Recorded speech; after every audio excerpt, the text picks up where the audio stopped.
Dilanjutkan perkara nomor 13.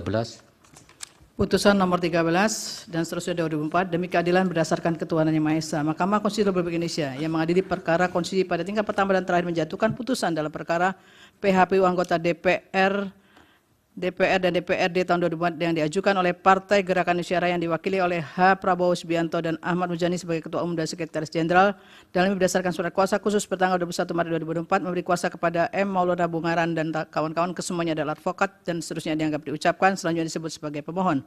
Terhadap satu Komisi Pemilihan Umum berdasarkan surat kuasa khusus nomor 58 dan seterusnya bertanggal 29 April 2024 memberi kuasa kepada Sigit Nurhadi Nugraha dan kawan-kawan kesemuanya adalah advokat dan seterusnya dianggap diucapkan selanjutnya disebut sebagai termohon. Kedua, Partai Keadilan Sejahtera yang diwakili oleh Ahmad Saiku dan Abu Bakar sebagai Presiden, Dewan Pengurus dan Sekretaris Jenderal berdasarkan surat kuasa khusus nomor 642 dan seterusnya bertanggal 24 April 2024 memberi kuasa kepada Zainuddin Paru dan kawan-kawan kesemuanya adalah advokat dan seterusnya dianggap diucapkan selanjutnya disebut pihak terkait satu.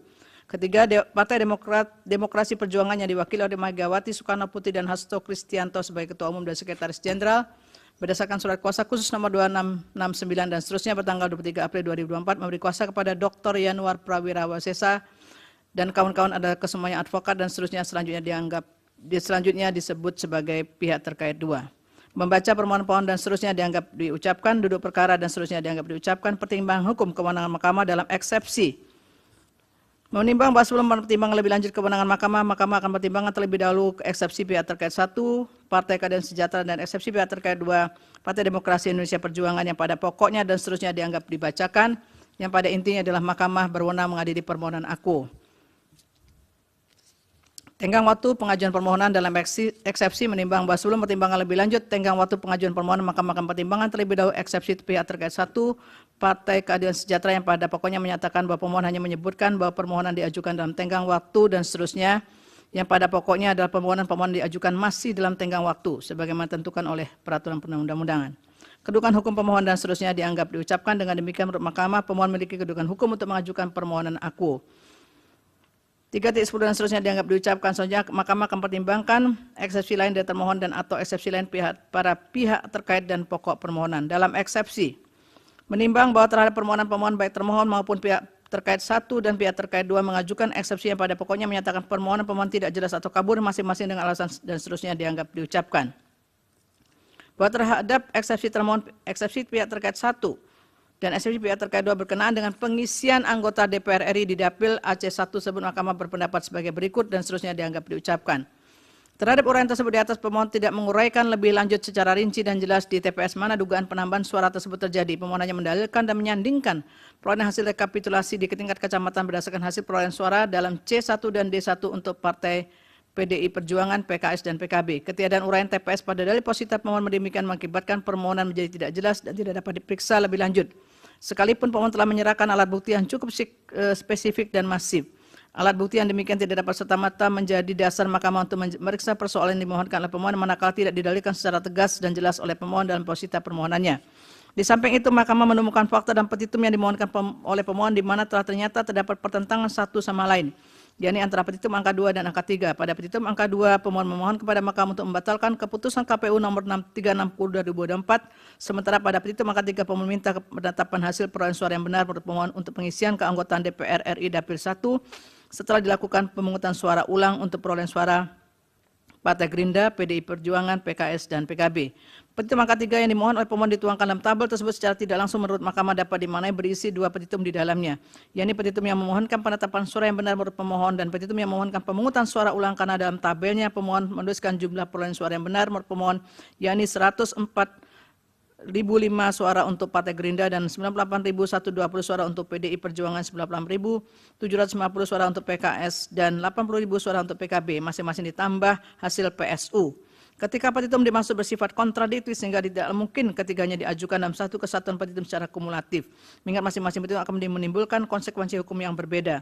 Seharusnya petitum angka 3 yang berisi permohonan penetapan suara diajukan secara alternatif dengan petitum permohonan pemungutan suara ulang. Oleh karena itu, petitum pemohon bersifat kumulatif dan kontradiktif, maka mahkamah tidak dapat mengetahui dengan pasti apa yang sebenarnya dimintakan oleh pemohon sebagai dasar untuk menetapkan perolehan suara. Dengan demikian, berdasarkan uraian pertimbangan di atas menurut mahkamah permohonan pemohon berkenaan dengan pengisian anggota DPR di Dapil Aceh 1 adalah tidak jelas atau kabur. bahwa terhadap eksepsi termohon berkenaan dengan pengisian anggota DPRK di Dapil Aceh Timur II, Mahkamah berpendapat sebagai berikut dan seterusnya dianggap diucapkan.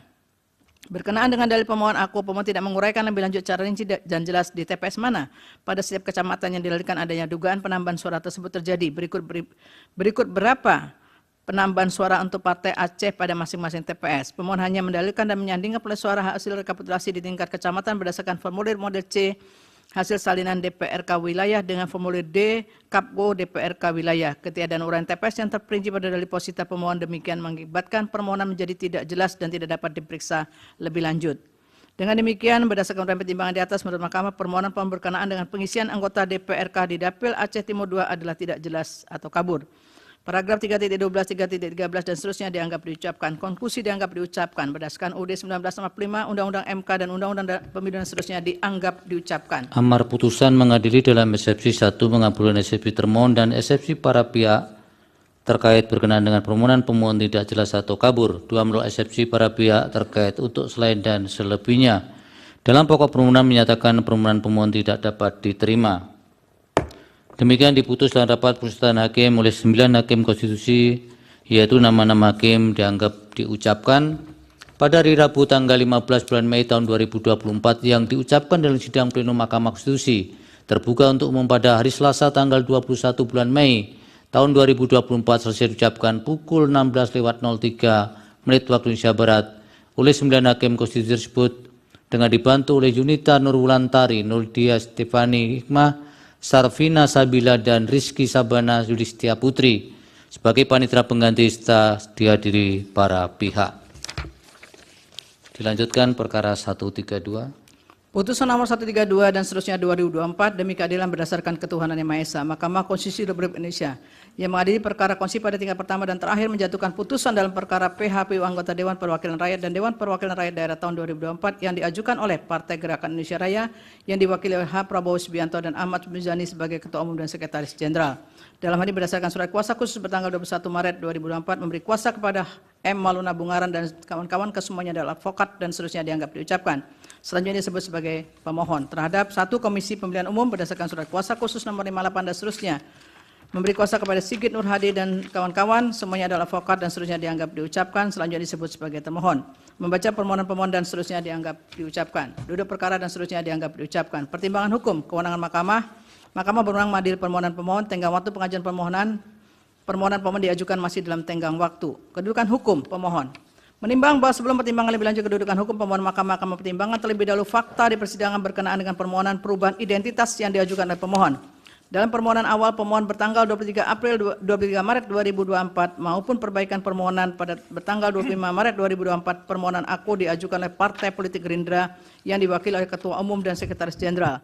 Namun dalam sidang pemeriksaan pendahuluan tanggal 30 April 2024 pemohon melalui kuasa hukumnya mengajukan perubahan identitas dalam permohonannya kepada majelis hakim, sehingga permohonan yang semula diajukan oleh Partai Politik Gerindra menjadi diajukan oleh perseorangan atas nama Edi Darmansyah yang bertindak untuk dan atas nama diri sendiri maupun perseorangan. Video di salah sidang perkara nomor 132 dan seterusnya dari Partai Gerindra.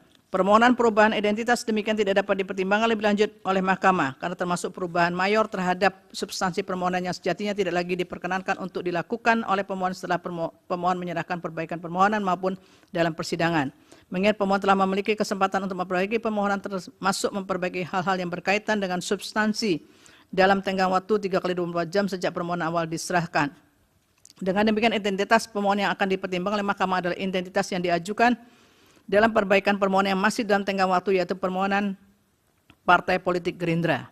Dalam kaitan ini penting bagi Mahkamah menegaskan sekalipun pemohon tidak mengajukan perubahan identitas pasal 8 ayat 3 PMK 2 2023 telah mengatur bahwa pengajuan permohonan oleh perseorangan dimungkinkan untuk dilakukan tidak secara terpisah oleh dari partai politik, yaitu artinya partai politik dapat mengajukan permohonan yang mempermasalahkan perolehan suara antar calon anggota legislatif dalam internal partai politiknya sendiri. Selanjutnya Mahkamah akan pertimbangan eksepsi termohon berkenaan dengan kedudukan hukum pemohon. Dalam eksepsi menimbang bahwa sebelum pertimbangan lebih lanjut kedudukan hukum pemohon, Mahkamah akan pertimbangan terlebih dahulu eksepsi termohon yang pada pokoknya menyatakan pemohon tidak memiliki kedudukan hukum dan dengan alasan dan seterusnya dianggap diucapkan. Oleh karenanya menurut Mahkamah pemohon memiliki kedudukan hukum untuk mengajukan permohonan aku, dengan demikian eksepsi termohon berkenaan dengan kedudukan hukum adalah tidak beralasan berhukum. 3.10 dan seterusnya dianggap diucapkan. Dalam eksepsi menimbang bahwa terhadap permohonan pemohon, termohon mengajukan eksepsi yang pada pokoknya menyatakan permohonan pemohon tidak jelas atau kabur dengan beberapa alasan dan seterusnya dianggap diucapkan. Bahwa terhadap eksepsi termohon perihal ketidakjelasan permohonan pemohon yang terkait dengan inkonsistensi identitas pemohon telah dipertimbangkan oleh Mahkamah pada paragraf 3.6. Selain itu, eksepsi termohon berkenaan dengan ketidakjelasan lokus terjadinya penggelembungan atau persidangan suara di Kecamatan Penaron. Mahkamah berpendapat sebagai berikut dan seterusnya dianggap diucapkan. Namun demikian, setelah Mahkamah cermati secara saksama petusita dan petitum telah ternyata bahwa pemohon tidak menguraikan lebih lanjut secara jelas dan terperinci perihal TPS mana saja yang menjadi lokus terjadinya penggelembungan maupun pengurangan suara yang menyebabkan jumlah akhir perolehan suara dalam model D hasil Kecamatan DPRD versi DPRK versi termohon menjadi berbeda sebagaimana didalilkan oleh pemohon dalam positanya. Terlebih lagi, pemohon juga tidak melampirkan alat bukti berupa formulir model C hasil salinan DPRK pada masing-masing TPS yang terdapat di seluruh kelurahan di Kecamatan Penaron ataupun alat bukti lain dapat menjelaskan perihal lokus dimaksud.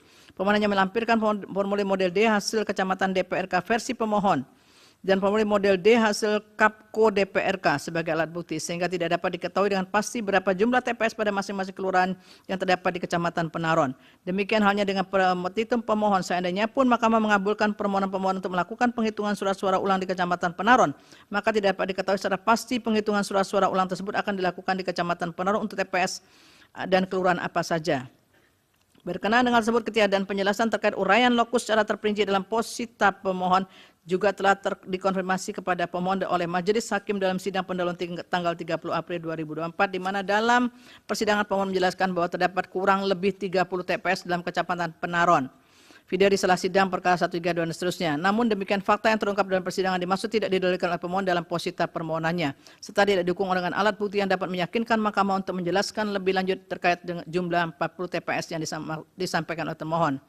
Sehingga lokus pada dalil yang dimohonkan oleh pemohon menjadi tidak dapat diketahui dengan pasti baik dalam posita permohonan maupun alat bukti pemohon yang menyebabkan permohonan menjadi tidak jelas atau kabur. Paragraf 313 dan seterusnya dianggap diucapkan, konklusi dianggap diucapkan. Berdasarkan UUD 1945, Undang-Undang MK dan Undang-Undang Pemilu dan seterusnya dianggap diucapkan. Amar putusan mengadili dalam eksepsi. 1. Mengabulkan eksepsi termohon berkenaan dengan permohonan pemohon tidak jelas atau kabur. 2. Menolak eksepsi termohon untuk selain dan selebihnya. Dalam pokok permohonan menyatakan permohonan pemohon tidak dapat diterima. Demikian diputus dalam rapat pemusatan hakim oleh 9 hakim konstitusi, yaitu nama-nama hakim dianggap diucapkan pada hari Rabu tanggal 15 bulan Mei tahun 2024 yang diucapkan dalam sidang pleno Mahkamah Konstitusi terbuka untuk umum pada hari Selasa tanggal 21 bulan Mei tahun 2024 selesai diucapkan pukul 16:09 waktu Indonesia Barat oleh 9 hakim konstitusi tersebut dengan dibantu oleh Yunita Nurwulantari, Nurlidya Stefani Hikmah, Sarvina Sabila dan Rizky Sabana Yulistia Putri sebagai panitia pengganti serta dihadiri para pihak. Selanjutnya perkara